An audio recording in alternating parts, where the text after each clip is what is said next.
Everyone, welcome to पढ़ ले 11th। तो मैं हूँ शगुन और आपको पता है मैं पढ़ ले 11th पे केमिस्ट्री पढ़ा रही हूँ, ठीक है। और यहाँ पे आज हम केमिस्ट्री को डिस्कस नहीं करने वाले हैं, एक बहुत ही इम्पॉर्टेंट टॉपिक को डिस्कस करने वाले हैं। मैं जानती हूँ यहाँ पे बहुत सारे ऐसे बच्चे होंगे जिन्होंने अपनी टर्म 2 का सिलेबस जो है वो स्टार्ट करा भी नहीं होगा, बहुत सारे बच्चे यहाँ पे अभी भी होंगे, ठीक है। तो उनके लिए बहुत इम्पॉर्टेंट पॉइंट मैं आज लेके आई हूँ, ठीक है। किस तरीके से आपको अपना सिलेबस कवर करना है, क्या आपकी स्ट्रैटेजी होनी चाहिए, लास्ट मंथ स्ट्रैटेजी क्या होनी चाहिए। होपिंग कि आपके एग्ज़ाम्स जो हैं वो आपके मार्च फर्स्ट वीक में या फेब एंड में हो जाएंगे, तो मैं लास्ट मंथ ही इसको कंसिडर कर रही हूँ, ठीक है। तो किस स्ट्रैटेजी से आपको अपनी प्रिपरेशन करनी है, ये वीडियो हर एक बच्चे के लिए इम्पॉर्टेंट है। उस बच्चे के लिए भी इम्पॉर्टेंट है जिसने सारा सिलेबस अपना कवर कर लिया है, और उस बच्चे के लिए भी इम्पॉर्टेंट है जिसने अपना सिलेबस अभी टच भी नहीं करा, उसको सिलेबस भी नहीं पता कि कौन सा चैप्टर आने वाला है, कैसे आपका पेपर पैटर्न होने वाला है। उन बच्चों के लिए ये वीडियो है, ठीक है। इन शॉर्ट ये एवरी 11th बच्चे के लिए, जो बच्चा 11th में है, एवरी स्टैंडर्ड मतलब 11th स्टैंडर्ड के बच्चे के लिए बहुत ज़्यादा इंपॉर्टेंट वीडियो है। यहाँ पे कुछ ऐसे पॉइंट्स मैं आपको बताऊंगी जो आपकी प्रिपरेशन में बहुत ज़्यादा हेल्पफुल रहेगी। तो मेक श्योर आप इस वीडियो को शेयर कर रहे हैं, अपने डाउट्स को कमेंट सेक्शन में लिख रहे हैं। अगर आपको वीडियो अच्छी लग रही है तो वो भी प्लीज़ कमेंट सेक्शन में लिख देना, उससे मुझे बहुत ज़्यादा मोटिवेशन मिलती है, ठीक है।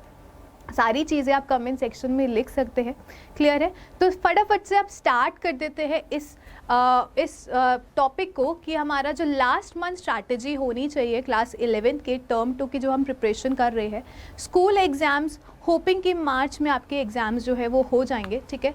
और या फिर फेब एंड में आपके एग्ज़ाम जो है हो जाएंगे, हो सकता है कुछ स्कूल्स में पहले भी ले लिया जाए एग्ज़ाम। तो लास्ट मंथ स्ट्रैटेजी अप्रॉक्सीमेटली हम इसको कंसिडर करें क्लास 11th की क्या होनी चाहिए, ठीक है। तो पहले हम स्टार्ट करने वाले हैं एक मोटिवेशन कोटेशन से, ठीक है। और ये बहुत ज़्यादा पावरफुल मोटिवेशन कोटेशन है, ठीक है, जो कह रही है, क्या बोल रही है, ध्यान से पढ़ो। Quitting is not an option. क्या है, सिंपल वन लाइन है, quitting is not an option, clear है। आई नो बहुत बच्चों ने सिलेबस अभी स्टार्ट भी नहीं करा होगा और उनको लग रहा होगा कि बस अब तो बात हाथ से निकल गई है, अब नहीं होगा हमसे, ठीक है। तो इसका मतलब क्या है, आपने क्विट कर दिया। बट मैं बोल रही हूँ, ठीक है, it is not an option, ये आपको अपने ऑप्शन में रखना ही नहीं है, ठीक है। अगर आप डिसाइड कर लेते हैं कि आपको क्विट नहीं करना है, ठीक है, आपको चीज़ें करनी है, आपको अंदर से ना पावर मिलती है, ट्रस्ट मी। अगर आप डिसाइड कर लेते हो नहीं ये चीज़ तो मुझे करनी ही करनी है, आपके अंदर से पावर आएंगी और वो चीज़ें जो है वो डेफिनेटली हो जाएंगी, ठीक है। तो make sure quitting is not an option in your life, ठीक है। And if you do not quit you will find a way to make it happen, ठीक है। तो ये बहुत ही पावरफुल कोटेशन है जो मेरी लाइफ में मेरे लिए भी बहुत ज़्यादा हेल्पफुल है और बहुत बच्चों के लिए ये हेल्पफुल रहती है। देखो, मन की बात है, अगर आप समझ जाते हो कि आपने क्विट करना है या आपको अंदर से आ रहा है कि बस अब नहीं हो रहा है, सब कुछ छोड़ना है, तो कुछ भी नहीं हो सकता। बट अंदर से अगर ठान लिया कि नहीं जो भी है करना तो है ही मुझे, ठीक है, तो अंदर से ना एक शक्ति मिलती है और वो चीज़ अपने आप ही हो जाती है। बस थॉट प्रोसेस की बात है, अगर आप मान लेते हैं चीज़ों को तो वो नहीं होंगी, अगर आप ठान लेते हैं कि नहीं मुझे करना है तो वो अपने आप ही हो जाती है, ठीक है। तो वही वाली बात है। चलिए तो स्टार्ट करते हैं अपना लेक्चर। आप जानते हो मेरा नाम शगुन है और मैं केमिस्ट्री पढ़ाती हूँ। और अगर किसी को नहीं पता है, अभी पढ़ ले 11th पे केमिस्ट्री के ऑलरेडी मेरे 2 लेक्चर्स कम्प्लीटली चले गए हैं। नंबर 1 इज़ हाइड्रोकार्बन, मैंने पूरा करवा दिया है, एस ब्लॉक एलिमेंट्स भी पूरा करवा दिया है, थर्मोडायनेमिक्स आपको मिल ही रहा है, थर्मोडायनेमिक्स का स्टेट ऑफ मैटर करेंगे, फिर केमिकल इक्विलिब्रियम और पी ब्लॉक करके थोड़ा सा हमारा सिलेबस काफ़ी ज़्यादा यहाँ पे कवर हो जाएगा, ठीक है। तो वो छोटी सी बात है, ठीक है। एक और पॉजिटिव कोटेशन से हम यहाँ पे स्टार्ट करने वाली अपनी बातें। आप बोलोगे कि मैम बहुत ज़्यादा मोटिवेशन हो रहा है, ज़रूरी है पता है इस पॉइंट पे मोटिवेशन ही आपके लिए काम आएगा, ठीक है। जो बच्चे ऑलरेडी मोटिवेटेड हैं और लगे पड़े हैं वो तो अच्छी बात है, बट आई नो मेजॉरिटी बच्चे जो है गिव अप करके बैठे होंगे, ठीक है। तो उनको मोटिवेट करना ज़रूरी है हमारे लिए, ठीक है। हर एक सबकी लाइफ में होता है यार, मोटिवेशन चाहिए होते हैं कहीं ना कहीं, इंपॉर्टेंट भी होती है, ठीक है।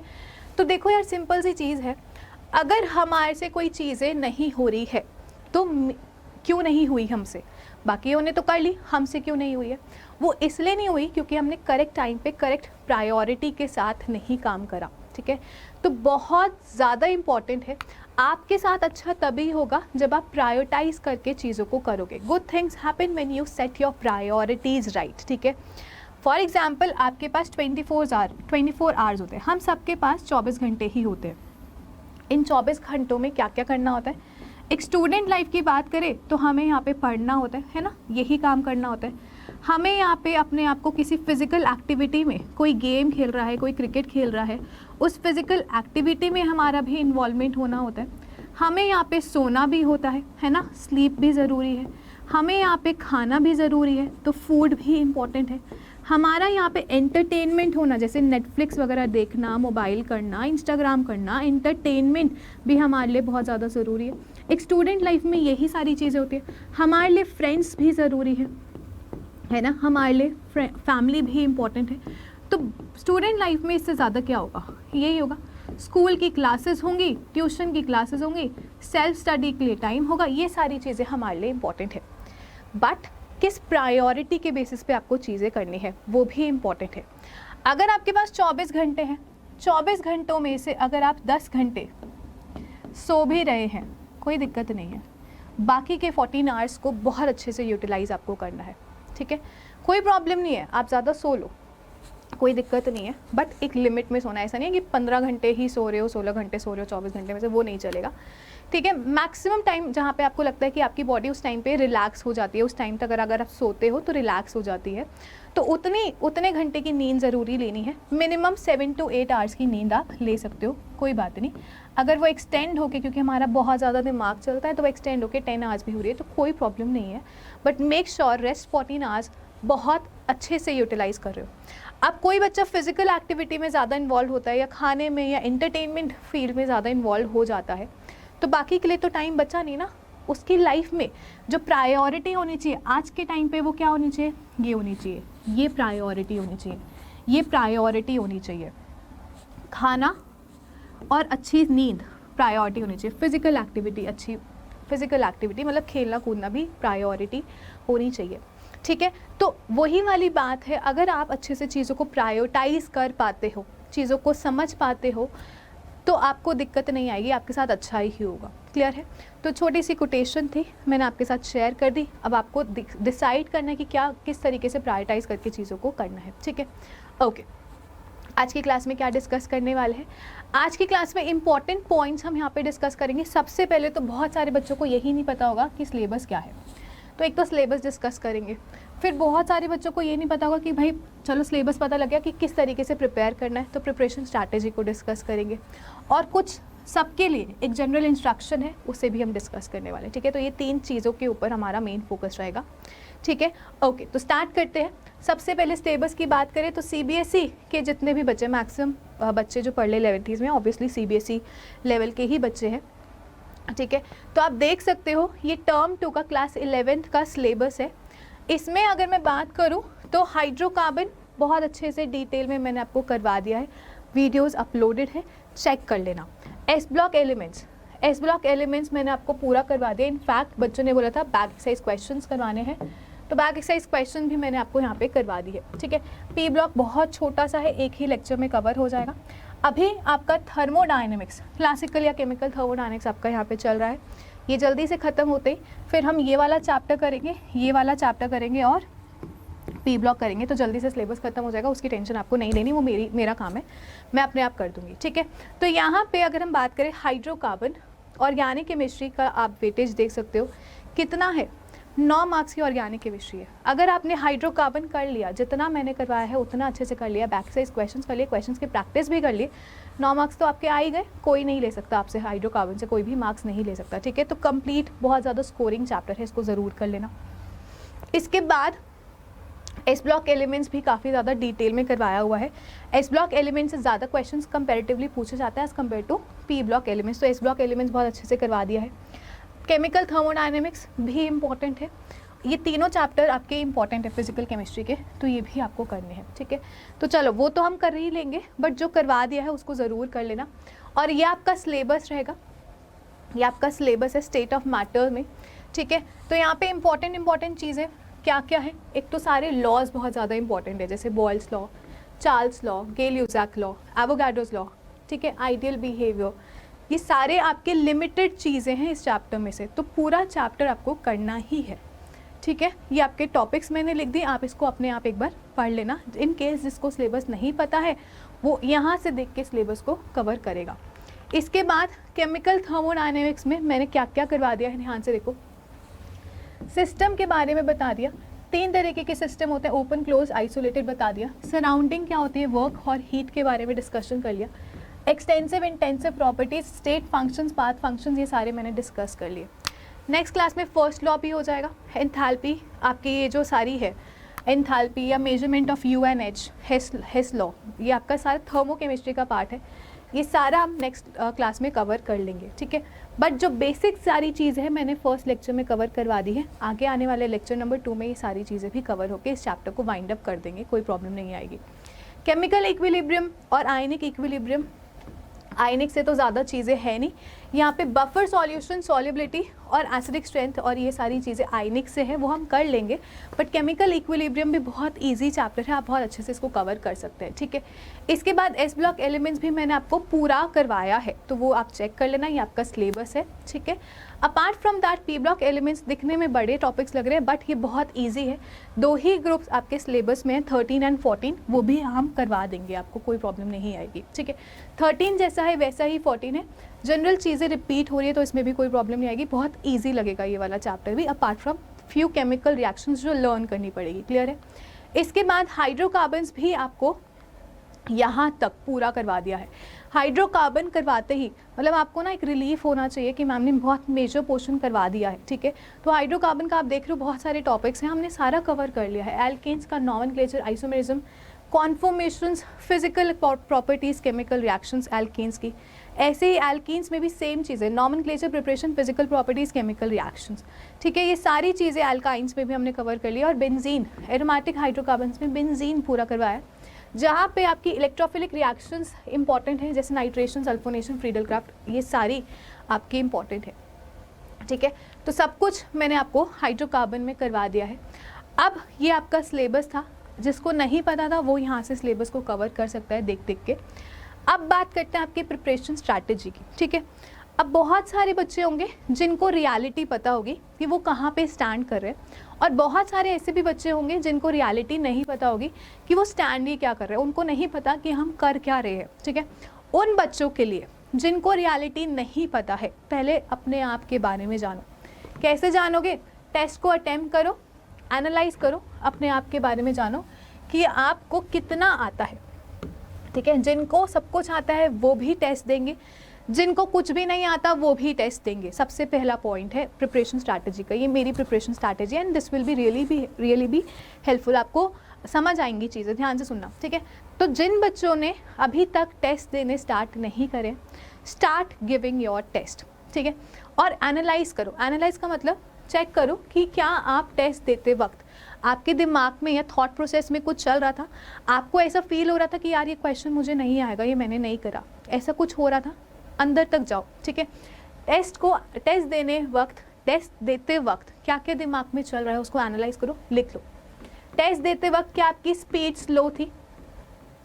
टेस्ट देते वक्त आपको लग रहा था कि आपने पढ़ाई नहीं करी या कुछ चैप्टर्स आपके अनकवर्ड रह गए, ये आपको ऐसे फील हो रहा था, है ना।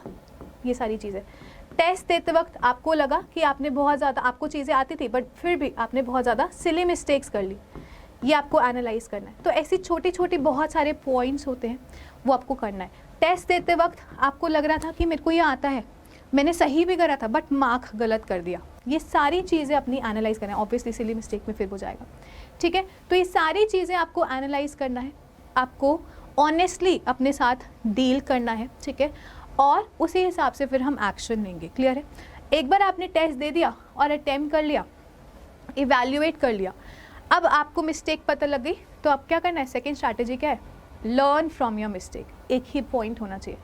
आप लाइफ में 1000 मिस्टेक्स कर लो, कोई प्रॉब्लम नहीं है, बट जो सेकेंड मिस्टेक होगी, जो every second mistake should be a different mistake, वो फर्स्ट से अलग होने वाली है, फर्स्ट मिस्टेक से अलग होने वाली है, ठीक है।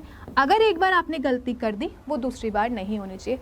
इस तरीके से आपकी ग्रोथ होती जाएगी, ठीक है। तो मेक श्योर आप चीज़ों से सीख रहे हो। ये सिर्फ एग्ज़ाम की बात नहीं है, ये पूरी लाइफ की बात है। आपने जो लाइफ में मिस्टेक करी, फॉर एग्जांपल 10th में आपने बोर्ड्स देने थे, 10th में आपने बोर्ड्स अच्छे से प्रिपेयर नहीं करा, ये आपकी बिगेस्ट मिस्टेक थी। 10th में बोर्ड्स के लिए अच्छे से प्रिपेयर नहीं करा। अब यही मिस्टेक आप 11th में करोगे, नहीं चलेगा काम, क्योंकि फिर वो 12th में भी रिपीट होगी। तो मेक श्योर जो आप मिस्टेक 10th में करते आए हो या बचपन से करते आए हो वो इस क्लास में नहीं हो रही होगी। क्लियरली समझ आ रहा है बातों को, समझ आ रही है चीज़ें, ठीक है। तो लर्न फ्रॉम योर मिस्टेक्स, जो आपने आपका यहाँ पे टेस्ट वगैरह दिए हैं, आपने एनालाइज करा है, स्पीड की दिक्कत है, स्टार्ट वर्किंग ऑन इट।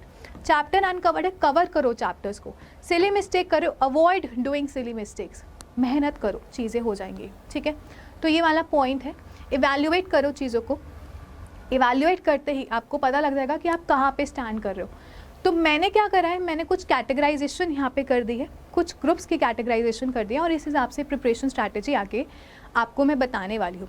तो बहुत सारे बच्चे होंगे जिन्होंने 100% सिलेबस को कवर कर लिया होगा, ठीक है।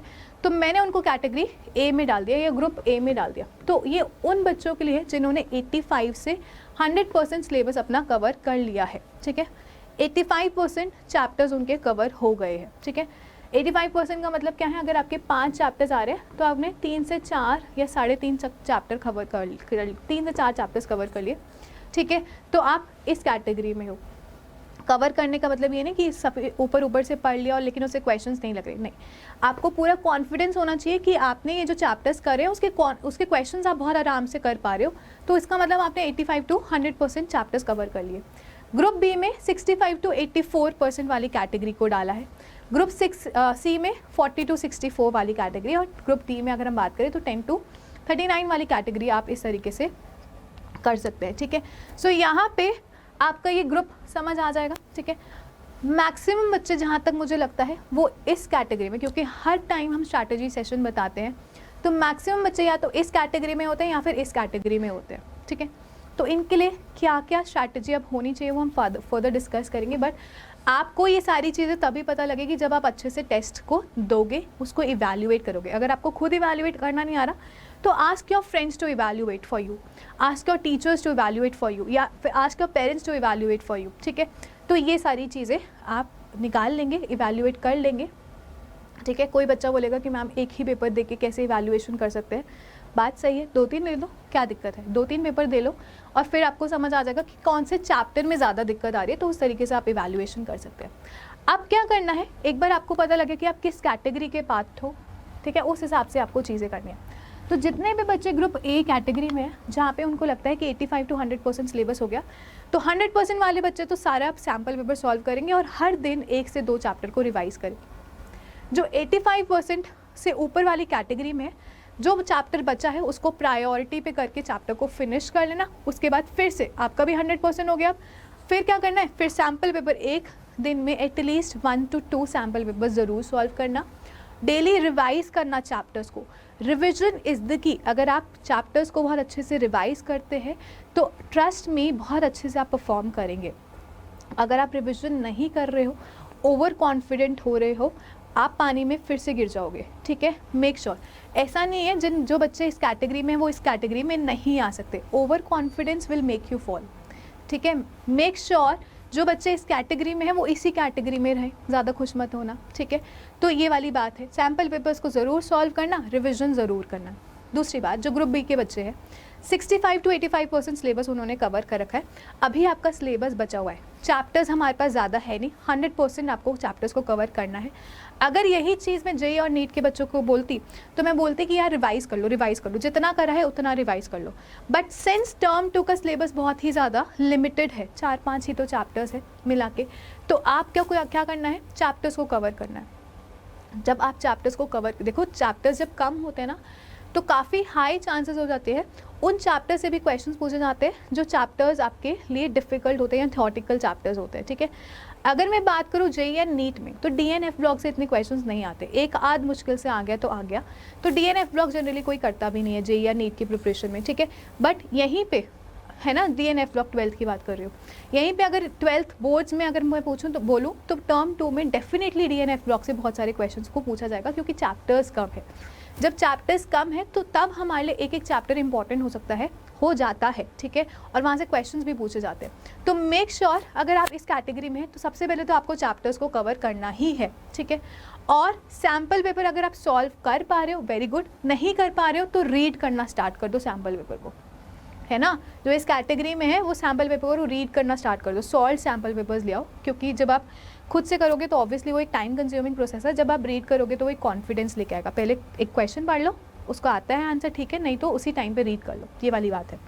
ग्रुप सी में जो बच्चे हैं 40 to 65% जिनका सिलेबस कवर है, वो उन चैप्टर्स के ऊपर स्ट्रॉन्ग कमांड बनाएंगे जो चैप्टर्स आपने ऑलरेडी कर लिए, और जो चैप्टर्स नहीं हुए हैं उन चैप्टर्स में से ईजियर टॉपिक पहले पकड़ लो और उसको कवर करना स्टार्ट कर दो, ठीक है। तो आपको भी सिलेबस कंप्लीशन के पीछे दौड़ना है, क्योंकि अभी टाइम है। लास्ट 10 to 15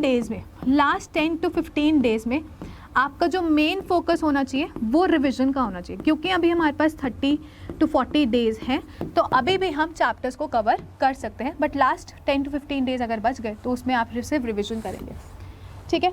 और जो बच्चे हैं जिनको लगता है कि भाई उन्होंने अभी स्टार्ट भी नहीं करा है अपनी प्रिपरेशन, या 10 से 40% की कैटेगरी, 0% पे तो मुझे नहीं लगता कोई होगा, बट 10 से 40% की कैटेगरी में अगर आप हो तो मेक श्योर अब आप ना जो वीडियोस पढ़ले 11th पे अपलोड हो रही है, वन शॉट वीडियोस या जो भी करवाया जा रहा है, उसको आप अच्छे से पढ़ेंगे, बैक एक्सरसाइज के क्वेश्चंस करेंगे एनसीईआरटी की, कोई भी बुक उठा लीजिए जहाँ पे एमसीक्यू क्वेश्चंस अवेलेबल है सॉरी एग्ज़ाम आइडियाज़ हैं, प्रीवियस ईयर क्वेश्चंस हैं, जहाँ से भी आपको लगता है कि अच्छे हैं वो आप उठा सकते हैं। इस तरीके से अपनी अपनी कैटेगरी को इवैल्यूएट करें और पढ़ना स्टार्ट कर दें। क्लियर हो गया? वन पेज शॉर्ट नोट जिनका सिलेबस पूरा हो गया है, ठीक है, वो क्या करेंगे, 1 पेज शॉर्ट नोट बनाएंगे। ये मेरे लिए ना पूरी लाइफ चेंजिंग चीज़ थी, ठीक है। मुझे नहीं पता होता था कि सुबह जब आपका 9 बजे एग्ज़ाम हो रहा है ना, 10th तक मुझे नहीं पता होता था what is 1 page short note, तो मुझे नहीं पता था। बट 11th में my teacher told me, 11th class में मेरे टीचर ने बताया कि ये बनाना स्टार्ट कर दो, ये हेल्पफुल है। दिक्कत पता है कहाँ आती थी, जब 9 बजे आपका सुबह एग्ज़ाम हो रहा होता था और उस एग्ज़ाम में आपके 10 to 12 चैप्टर्स आ रहे होते थे, तो आपको समझ ही नहीं आता था आप कितने बजे उठो। मैं सुबह 3 बजे उठ जाती थी, 3 AM पे उठ जाती थी, और मुझे नहीं आता था वो 3 बजे से लेकर 9 बजे के बीच में जो 6 घंटे हैं, उन 6 घंटों में मैं 10 से 12 चैप्टर्स किस तरीके से रिवाइज़ करूँ, मुझे नहीं समझ आता था, ठीक है। तो मेरे टीचर ने बोला क्या बना लो, 1 पेज शॉर्ट नोट बना लो। अब 1 पेज शॉर्ट नोट से क्या हुआ, 1 पेज शॉर्ट नोट से सिंपल सी चीज़ ये हुई कि आपको टॉपिक्स जो है आपने ऑब्वियसली पढ़ रखे हैं, ये वाले टॉपिक्स 1 पेज शॉर्ट नोट के जितने भी टॉपिक्स हैं, एक तो आपने खुद से हाथ से लिख के बनाए हैं, तो आपको चीज़ें कॉन्फिडेंटली पता होंगी, ठीक है। तो 1 पेज शॉर्ट नोट से फ़ायदा क्या हुआ, 1 पेज शॉर्ट नोट से वो जो 6 घंटे हैं ना, यहाँ पे 10 से 12 चैप्टर्स में कवर कर पाई थी। अदरवाइज़ अगर मेरे पास 1 पेज शॉर्ट नोट नहीं होते, मैं नोटबुक से पढ़ रही होती, तो ज़्यादा से ज़्यादा मैं 2 से 3 ही चैप्टर्स को कवर कर पाती। अब इन 6 घंटों में मैं 1 पेज शॉर्ट नोट पढ़ के पूरा सिलेबस एक बार फिर से फाइनली रिवाइज करके जाती थी। 1 पेज शॉर्ट नोट का ये मैंने सैम्पल बना रखा है, ये क्लास 12 का सॉलिड स्टेट का चैप्टर है। अगर इसको मैं जूम करके दिखाऊं तो इस तरीके से मैंने यहाँ पे सब कुछ लिखा हुआ है, लेकिन ये आपको खुद ही बनाना है, मैं नहीं बना के दूंगी। The reason behind that is जब आप खुद हाथों से चीज़ें लिखते हो तो ज़्यादा अच्छे से याद रहती है, ठीक है। अगर मैं आपको बना के दे दूँगी तो आपको याद नहीं होगी। बोला जाता है जब आप देखो, जब आप पढ़ते हो ना, आपको अगर सपोज करो आप 100% फोकस से पढ़ रहे हो, ठीक है, क्लास में मैंने पढ़ा है, आप 100% फोकस से पढ़ रहे हो, उसमें से उस टाइम पे सिर्फ 40% ही आपको चीज़ें रहेंगी, 40 से भी कम ही % चीज़ें याद रहती है। बट वहीं पे अगर आपने रिविज़न कर ली, नेक्स्ट डे क्लास में आने से पहले रिविज़न कर ली, तो जो 40% चीज़ें याद रही थी अब वो 50 to 60% याद रहेंगी। और अगर आप रिवाइज करते जा रहे हो और लिख के देख रहे हो, तो वो चीज़ें 80% तक चीज़ें याद रह जाती है। और कम्प्लीटली जब आप रिविज़न करो तो वही चीज़ 90 to 100% याद रहती है। और ये कॉन्फिडेंस इस लेवल पे जब कॉन्फिडेंस की बात होती है वो अलग ही कॉन्फिडेंस की बात होती है, ठीक है। तो मेक श्योर आप चीज़ों को लिख रहे हैं, अपने आप से 1 पेज शॉर्ट नोट आप छोटा छोटा करके बना रहे हैं, ठीक है। जैसे हाइड्रोकार्बन की बात करें, हाइड्रोकार्बन में 1 पेज शॉर्ट नोट आपको बनाना है, तो एक बड़ा सा A4 शीट ले लीजिए, मतलब A4 शीट बड़ा क्या उतनी साइज़ की होती है, ठीक है। तो बट अगर हम बात करें यहाँ पे आप हाइड्रोकार्बन की क्लासिफिकेशन कर सकते हैं, मैंने पहले भी बताया। इसके एरिया में आप एल्केन्स की प्रिपरेशन मेथड लिख सकते हैं, यहाँ पे केमिकल रिएक्शंस एल्केन्स की लिख सकते हैं, यहाँ पे फिजिकल प्रॉपर्टीज एल्केन्स की लिख सकते हैं। इतना कर लिया। दूसरे इसके बैक साइड पे, इस साइड पे एल्कीन्स के बारे में लिख लीजिए, इस साइड में एल्काइंस के बारे में लिख लीजिए। एक और पन्ना ले लेना, वहाँ पे बेंजीन के बारे में लिखना। 2 से ज़्यादा पन्ने मत लेना, 2 से या 3 तक पन्ने ले लेना, कोई दिक्कत नहीं है। बट छोटा छोटा लिख के चीज़ों को वाइंड अप करके 1 पेज शॉर्ट नोट बना लो, अपनी लाइफ में बहुत ज़्यादा हेल्पफुल रहेगी। जिस दिन एग्जाम देने जाओगे सुबह उठ के सिर्फ वही पढ़ लोगे तो अलग लेवल का कॉन्फिडेंस होगा, ट्रस्ट करना, ठीक है। चलिए स्ट्रैटेजी की बात हो गई है, अब बात करते हैं कुछ जनरल इंस्ट्रक्शंस की। तो जनरल इंस्ट्रक्शंस यहाँ पे बहुत ज़्यादा है, अच्छी चीज़ें लिखी हुई हैं, ठीक है। ये इम्पॉर्टेंट भी है, इनको लाइटली मत लेना। सबसे पहले फिर से बोलूँगी, quitting is not an option, number 1 point. Number 2 point is don't be too hard on yourself. आपको ऐसे नहीं है कि आपको अपने अंदर डेली गिल्ट लेके आना है, भाई मतलब एक दिन निकल गया अब नहीं होगा, मैं बहुत गंदी हूँ, मुझसे पढ़ाई नहीं होती, मैं कुछ नहीं कर सकती लाइफ में, ऐसी चीज़ें नहीं सोचनी है। आई नो ये चीज़ें अपने हाथ में नहीं होती है, सबके दिमाग में ऐसी चीज़ें आती है, but just don't be hard on your self. आप जैसे हो परफेक्ट हो, ठीक है। मेक श्योर आप अपने आप को सेटिस्फाई करके रात को सो रहे हो, वो नींद की बात ही अलग होती है। जब आप सेटिस्फाई वे में सोते हो ना तो उसकी बात ही अलग होती है और अगले दिन की एनर्जी फिर अलग होती है। आप इसको चेक करना हमेशा, ठीक है। अच्छे से सोना, अच्छे से सेटिस्फाई होके सोना। सेटिस्फाई कब होगे? जब आप काम करोगे, क्लियर है। अपने आप को गालियाँ दोगे तो वो चीज़ आपको डिटियोरेट ही करेंगी। मेक श्योर आप खुश होके सो रहे हो, अगले दिन पॉजिटिव एनर्जी आपके पास होगी, आप पॉजिटिव एनर्जी के साथ फिर से काम स्टार्ट करो। So don't be hard on your self. 12 to 14 hours की अगर आप स्टडी कर पा रहे हो, ये मैक्सिमम टाइम बोला है, इससे ज़्यादा कोई भी नहीं पढ़ सकता, बहुत ज़्यादा बोला है। 8 to 9 या 10 आवर्स की भी पढ़ रहे हो तो भी बहुत है, लेकिन वो इफेक्टिव होना चाहिए। ऐसा नहीं कि मैंने 12 से 14 आवर्स बोल दिया तो आप 14 आवर्स बुक खोल के बैठे हुए हो और पढ़ नहीं रहे हो और आप बोल रहे हो कि मैं पढ़ लिया। सिटिंग नहीं बोल रही मैं, इफेक्टिव स्टडी की बात कर रही हूँ, ठीक है। तो 12 to 14 आवर्स की अगर आप स्टडी कर रहे हो that is more than effective. कोई भी 24 घंटे नहीं पढ़ता है। कुछ बच्चे ऐसे भी होंगे जो सोच रहे होंगे कि यार 24 घंटे बच्चे पढ़ते रहते हैं, ऐसा कुछ भी नहीं होता। 14 आवर्स तक पढ़ लो, मैक्सिमम टाइम बोल दिया, ठीक है। 1 to 2 आवर्स की physical activity, meditation is must. खेलने जाओ, ठीक है, बाहर निकलो घर से, लोगों को बुलाओ, फ्रेंड्स को बुलाओ, खेल के आओ। बैडमिंटन खेलो, टेनिस खेलो, फुटबॉल खेलो, क्रिकेट खेलो, कुछ भी खेलो बट खेल के आओ, ठीक है। जब आप खेलते हो तो आपकी बॉडी में से स्ट्रेस हार्मोन्स रिलीज़ होते हैं। जब स्ट्रेस हार्मोन्स रिलीज़ होते हैं तो अच्छा लगता है। जिम चले जाओ, कोई एरोबिक्स क्लास ज्वाइन कर लो, कुछ भी कर लो, ये ज़रूर करना है डेली। इसके बाद आपके डिस्ट्रैक्शंस जो हैं उनको अवॉइड करना, उन फ्रेंड्स से बात करना अवॉइड करना जो आपको डिटियोरेट करते हैं। डिटियोरेट मतलब डीमोटिवेट करते हैं, ठीक है। कुछ फ्रेंड्स होंगे, आपने कॉल मिलाया, बोला कि कितना सिलेबस कर लिया, उसने बोला मैंने सारा कर लिया। वो वाली चीज़ें नहीं होनी चाहिए यहाँ पे, ठीक है। अगर आपको किसी फ्रेंड से बात करके, बहुत ही स्ट्रॉन्ग फ्रेंड क्यों ना हो, अगर आपको किसी फ्रेंड से बात करके नेगेटिव वाइब्स आ रही हैं, avoid talking to that person. नहीं जाएगी दोस्ती कहीं, फिर से मिल जाओगे, कुछ भी नहीं होगा, ठीक है। एक ये भी फेयर होता है 11th एंड 12th के बच्चों की कि दोस्ती बिगाड़नी नहीं है, चाहे वो आपको कितना भी गिरा दे, वो चीज़ मत रखो प्लीज़, ठीक है। फ्रेंड्स एक हद तक ही काम आते हैं। मेक श्योर आप अवॉइड कर रहे हैं अपने डिस्ट्रैक्शंस को और अपने फ्रेंड से बहुत अच्छे से आपको मोटिवेट कर रहे हैं उनके साथ जुड़े रहे। जो आपको लगता है कि डीमोटिवेट कर रहे हैं, छोड़ दो, कोई दिक्कत नहीं है। इसके बाद eat healthy and sleep properly. अच्छा खाना खाओगे, अच्छी एनर्जी वाला खाना खाओगे, अच्छे से सोगे, पॉजिटिव एनर्जी आएगी। इसके बाद be satisfied at the end of day, ठीक है। मतलब जब आप सोओगे उससे पहले जस्ट थैंक गॉड कि बहुत अच्छा दिन गया, ठीक है, बहुत अच्छे से आपने करा, आपका जो कल था उससे बेटर आज है, ठीक है। और अगर बेटर भी नहीं है कोई बात नहीं, अगले दिन अच्छा हो जाएगा, कोई प्रॉब्लम नहीं है। But just be satisfied at the end of day.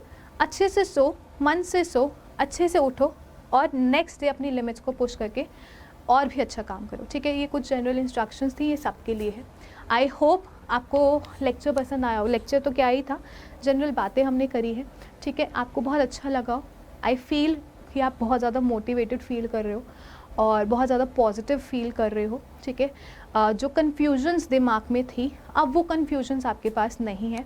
But still अगर कोई भी कन्फ्यूजन है तो कमेंट सेक्शन ऑलवेज़ आपका खुला रहता है, आप कभी भी कमेंट सेक्शन में मैसेज कर सकते हैं। कोई भी दिक्कत है तो आप मुझसे पूछ सकते हैं, I am always there for you, ठीक है। कमेंट सेक्शन में आप पूछ लेना। Wishing you all the best for your preparation, go and rock now.